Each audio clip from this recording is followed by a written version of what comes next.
These are the words of Erica A. Hewitt. The hand in yours belongs to a person whose heart is sometimes tender, whose skin is sometimes thin, whose eyes sometimes fill with tears, whose laughter is a beautiful sound.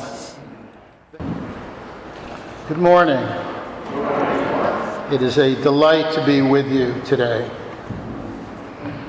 The opening reading is from The Power of Now, A Guide to Spiritual Enlightenment by Eckhart Tolle. A beggar had been sitting by the side of the road for 30 years. One day, a stranger walked by. "Spare some change," murmured the beggar. "I have nothing to give you," said the stranger. Then he asked, "What's that you're sitting on?"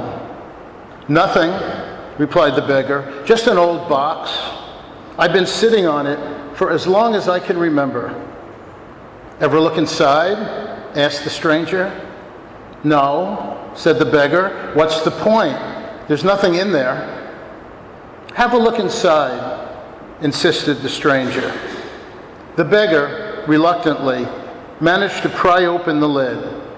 With astonishment, disbelief, and elation, he saw that the box was filled with gold. "I am that stranger that has nothing to give you, and who is telling you to look inside. Not inside any box, as in the parable, but somewhere even closer, inside yourself." Thank you all for that beautiful music. And Grandpa Bruce, nice job of turning the pages. I'm so lucky to be able to be up here doing this. So I think the first thing that we need to do is to define our terms. When I first began writing sermons, my mentor, Reverend Peter Friedrichs, perhaps you've heard of him, said that what you don't want to do is start your presentation with a definition from the dictionary. So the first thing I would like to do is start my sermon with a definition from the dictionary. This being the, 21st century, I didn't go to just any dictionary. I went to dictionary.com, which bills itself as the most visited, most trusted online dictionary in the world. Their mission, and this is taken directly from their website, is to delight and inspire anyone using the English language by being the most innovative and comprehensive digital source for everything related to words. Makes you want to go back and revisit our mission, doesn't it? They even have a picture on their homepage of the real live people who work for dictionary.com. Take it from me, they're young, they're hip, they wouldn't steer me wrong. So I went to dictionary.com and I looked up the word spirituality. And here is what I found. The quality or fact of being spiritual. Don't you hate?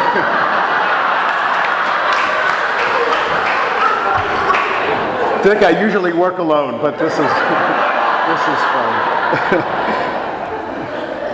I hate when that happens. So I looked up the word spiritual, and dictionary.com told me that it is, quote, of, pertaining to, or consisting of spirit.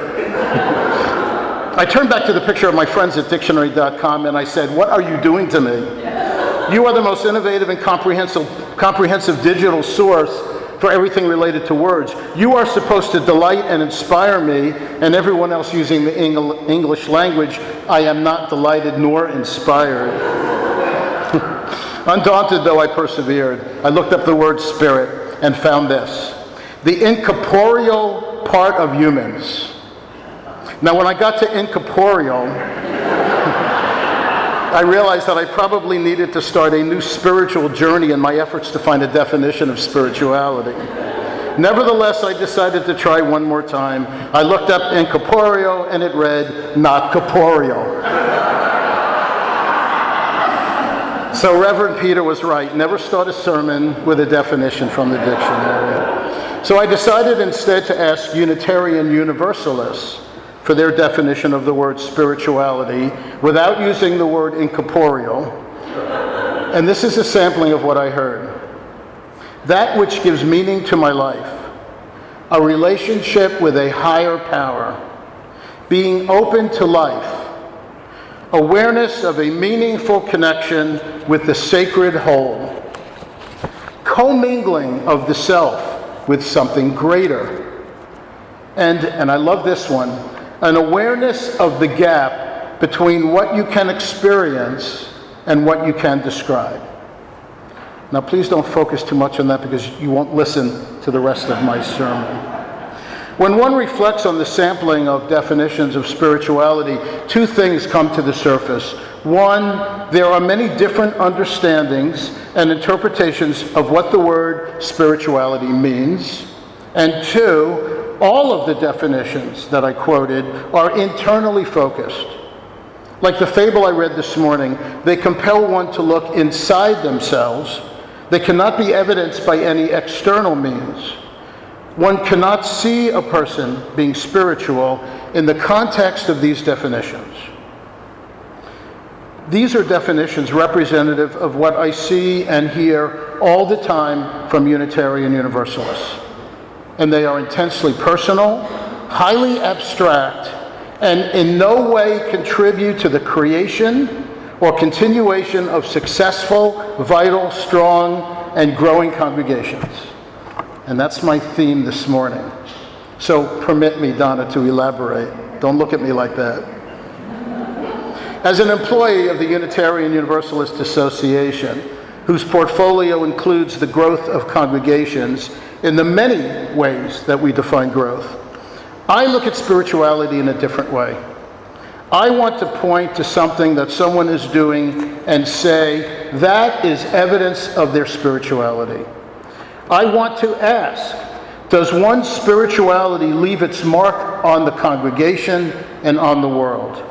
My point is this: if we can't define spirituality or even agree on it, if we can't see the evidence of spirituality in contributing to strong, vital, and growing congregations, then what is its usefulness? So in an effort to define spirituality in a way that makes sense in the context of contributing to strong, vital, and growing congregations, which is what I'm concerned with and dedicated to, let's start by looking at what I believe are the components of spirituality, the three elements related to the concept of being a spiritual person. The first is emotions, the second is beliefs, and the third is evidence. Our spiritual side begins with the display of emotions. Those emotions are embodied in our beliefs, and the way in which we conduct ourselves is evidence of our emotions and our beliefs. Now stay with me here. Let me talk first about emotions. Authentic spirituality invokes an emotional response. It is impossible to think of spirituality without including emotion, right? This can include feelings of awe, wonder, significance, joy, confusion, contentment, sadness, regret. And part of being spiritual is recognizing, being conscious of one's emotions at any given time. It is also important to note that these emotions are positive. They're positive in that they assist us in better understanding who we are and how we relate to the world. So even if we experience emotions of sadness and regret, they are positive in the sense that they help us to better understand who we are and how we relate to the world. George Vaillant, professor of psychiatry at Harvard Medical School, suggests that spirituality is all about positive emotions, including love, hope, joy, forgiveness, compassion, trust, gratitude, and awe. So that's the first element, emotions. The second element of spirituality is beliefs. How we see the world. What we believe to be true and right in our own conduct and in the conduct of others. By focusing on what we believe, we elicit the positive emotions that I talked about earlier. But the relationship between beliefs and emotions is reciprocal. When we experience positive emotions, it affirms, it reinforces the beliefs that we hold. So we live according to our beliefs. That elicits positive emotions, and those positive emotions in turn reinforce our beliefs. Beth, you with me so far? Thus, we cannot easily separate what we believe from how we feel about what we believe. For example, I hold the belief that all people have good intentions, and if I can just get past the surface, if I can get deeper, I will see in people things that surprise and delight me. So that's a core belief. And believing this, I then work hard to get to know people on a deeper level, and lo and behold, I find things that surprise and delight me. When I find that, it elicits positive emotions that in turn reinforce my belief that if I can just get past the surface, I will find things about people that surprise and delight me. We act on our beliefs, they elicit positive emotions, and those positive emotions in turn reinforce our beliefs. So as Unitarian Universalists, what are our beliefs? Well, here's my answer, and I'll give you a hint. It starts with the inherent worth and dignity of every person, and there are 7 of them. Our core UU principles define and represent our belief system as Unitarian Universalists. It's the closest thing we have to a creed. So spirituality, as I have outlined it so far, is living our UU principles or beliefs in a manner that evokes positive emotions, and then drawing on those positive emotions to affirm or recommit ourselves to those principles. I experience joy and wonder and exultation and significance through living our principles, and in so doing, I am more committed to living our principles. So we've rather thoroughly covered emotions and beliefs as 2 components in the definition of spirituality. The only element then that is missing is evidence. How do I know that I am being spiritual? How do others know? What is the evidence of my spirituality in ways that make a difference in the world? Because that's what's important to me. Is spirituality an internal, personal thing? Or must spirituality impact in some fashion to change or otherwise affect the life of another?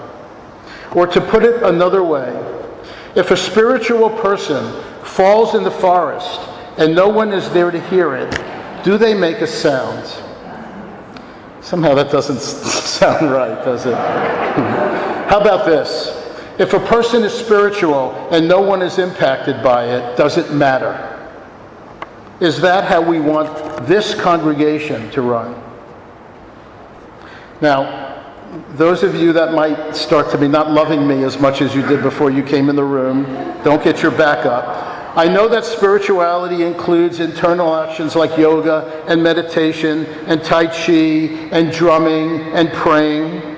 And I know that these are legitimate and important ways to reflect, means to becoming a more thoughtful, contemplative, and compassionate human being. I get that. But I believe that spirituality needs to be more outward focused. I believe that we live out our spirituality through our relationships with others, through being thoroughly and totally committed to our 7 principles. In an address delivered before the First Unitarian Society of Minneapolis on April 14th, 1929, the minister John H. Dietrich said, "The spiritual life is attained not by putting on a whole lot of artificial pieties, but by fulfilling to the uttermost the ordinary, commonplace virtues of daily life. To be spiritual is simply to be nobly human. It is to be sincere, honest, reverent, high-minded, just, and noble in all our dealings. For the very essence of spirituality," he said, "is integrity, honesty, sincerity." So where is the evidence of spirituality in this context of connection with others, being outwardly focused? It is in our sacred and empathic listening to each other, in our loving expressions of gratitude to each other, in our work as governors and coffee makers and greeters and teachers, congregational meeting attendees and banner carriers. The evidence of a spiritual life is all around us. It is within these walls and it is beyond these walls. It is attending to the work of our beloved congregation and our Unitarian Universalist faith. So taking the three elements of spirituality, positive emotions, beliefs, and evidence, here is my definition of spirituality as it relates to the growth of our congregation. Spirituality is a daily devotion to living our principles authentically and intentionally. Doing so evokes the positive emotions that affirm the beliefs we hold, and those emotions in turn reinforce our commitment to living our principles. Period. Let me be clear. The congregational member who attends Sunday worship 2 or 3 times a month and perhaps takes a yoga class now and then does not meet this definition. In my definition of spirituality, there must be connection with others and the practice of impacting in some way on the lives of fellow congregants or those who live beyond the walls of this congregation. One of our much-loved former members of UUCDC, Reverend Elizabeth Ellis, wrote, "Contemplation, prayer, meditation, and discipline can enhance the spiritual life, but can also lead to an elitist position by removing us from the human struggle." I love that. Or, she says, spiritual life can bring us into touch with the interdependent web of existence of which we are a part. One of our principles, by the way, in case you forgot. So if you agree with this definition, or even if you don't agree, but are willing to concede its relevance to the health of our congregation, what do we do about it? How do we adopt this form of spirituality and use it to help us realize our dreams as a congregation and as a faith? Well, as you probably guessed, I have a few suggestions. 1, get a copy of this sermon. I'll be happy to send it to you. Or go online with Chris's videotaping this and watch it again. But more importantly, bring together other members of the congregation to read it or watch it in small group ministry or neighborhood groups or backyard barbecue groups or whatever your thing is, and talk about it. 2, be a role model in this congregation for living your beliefs and our principles authentically and intentionally. Talk with others about what you are doing as a member of this faith tradition and the positive emotions it elicits. And 3, notice when others in the congregation are doing the same and offer praise and thanks for doing so. The congregational member who listens with compassion to another's sorrows, who makes and lovingly serves coffee, I know not me, to us after the service, who gets to church early in order to set up the chairs and tables in Fellowship Hall for that evening's event, who welcomes the stranger even though he or she is not an official greeter. These people all are living definitions of spirituality, and we should acknowledge and thank them for sharing their spiritual selves. These actions then, these demonstrations of spirituality, are the ways in which we create a rising tide, in which we lift all boats, in which we create a congregation that is proud and strong and moving forward boldly into the future. May it be so.